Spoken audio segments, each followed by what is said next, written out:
Olá, meus irmãos, boa tarde. Estamos chegando ao final de mais um dia. Essa é a frase que a gente fala todos os dias, né? Estamos chegando ao final de mais um dia e louvado seja Deus pela vida e pela saúde que Ele nos concede. Irmãos, hoje em dia nós vivemos entre o falso e o verdadeiro, em todas as coisas, né? Em o falso testemunho e o testemunho verdadeiro, entre o que é bom e o que é mal. Nós vivemos entre pessoas honestas e pessoas desonestas, enfim, entre o falso e o verdadeiro. Eu escolhi para nós meditarmos hoje o que se encontra em São Mateus capítulo 7, verso 15. São Mateus capítulo 7, verso 15. Que diz assim: cuidado com os falsos profetas que vêm a vós disfarçados em pele de ovelhas, mas interiormente são lobos devoradores. Eu acho esse conselho um conselho maravilhoso vindo da parte de Deus para cada um de nós. Para nós termos a certeza daquilo que nós escolhemos para a nossa vida, é necessário nós conhecermos a verdade. A Bíblia Sagrada diz assim: e conhecereis a verdade vos libertará. Não é verdade? Libertará de quê? Da condenação final. Porque a Bíblia diz: o salário do pecado é a morte, mas o dom gratuito de Deus é a vida eterna em Cristo Jesus nosso Senhor. Jesus, ele concluiu o Sermão do Monte alertando-nos para 4 perigos. 4 perigos que nós enfrentaríamos. O primeiro deles é o falso caminho. Mateus capítulo 7, verso 13 e 14. O falso caminho é aquele caminho espaçoso, né? Onde as pessoas andam de qualquer jeito, de qualquer maneira, não vai em grupo, né? As pessoas andam como querem, se vestem como querem, comem o que querem, fazem o que querem e está tudo bem. Esse é o caminho fácil. Eu posso definir dessa maneira, como caminho fácil. Caminho que não tem restrição nenhuma. Para você andar nesse caminho, é necessário você fazer isso, aquilo ou aquilo outro. Não. Eu defino o caminho largo como o caminho sem restrições, um caminho sem dificuldades, um caminho onde todos nós podemos andar e muitas vezes não ser questionado por nada, porque tudo pode.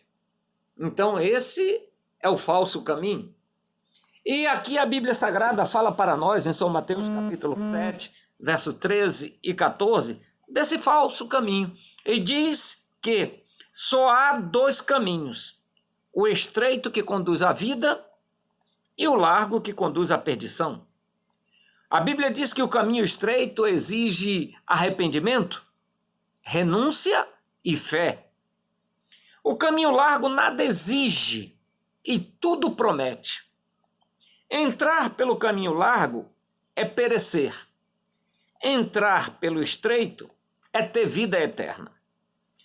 O segundo ponto que Jesus fala na conclusão do seu Sermão do Monte é sobre os falsos profetas. Está no capítulo 7, do verso 15 ao verso 20. Esses vêm disfarçados como ovelhas, parecem inofensivos, mas são destruidores. A maneira de identificá-lo é pelos seus frutos.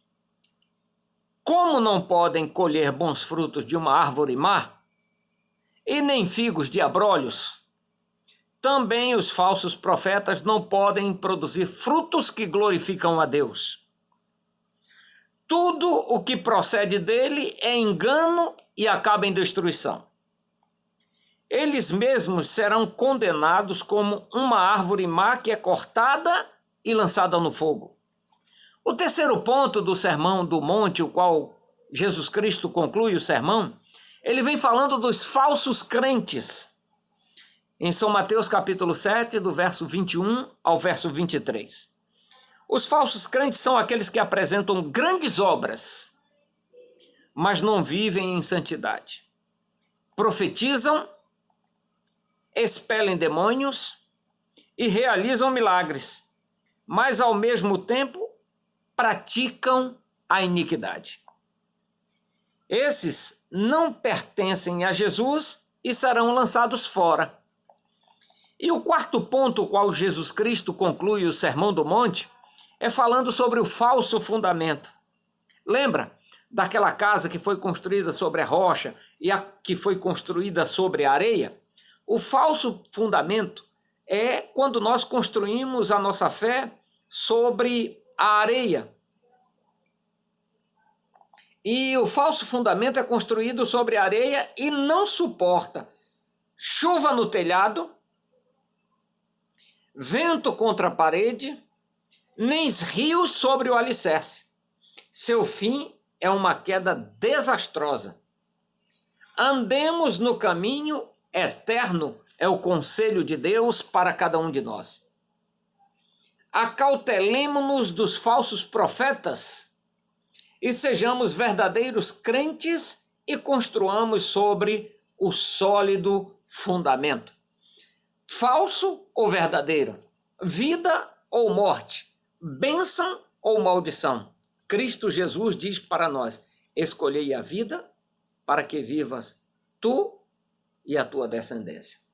Queridos irmãos, fazer a vontade de Deus não é fácil. Seguir os princípios cristãos, muitas vezes, é muito difícil quando nós escolhemos fazer aquilo que nos agrada. Mas quando nós fazemos o que agrada a Deus, todas essas coisas são consequências de nossas escolhas. Fazer a vontade de Deus se torna prazeroso porque nós o amamos. Cumprir os seus ensinos segundo as Sagradas Escrituras se torna algo fácil porque nós amamos a Jesus e tudo que as pessoas a quem nós amamos nos pede para fazer, nós fazemos de todo o nosso coração.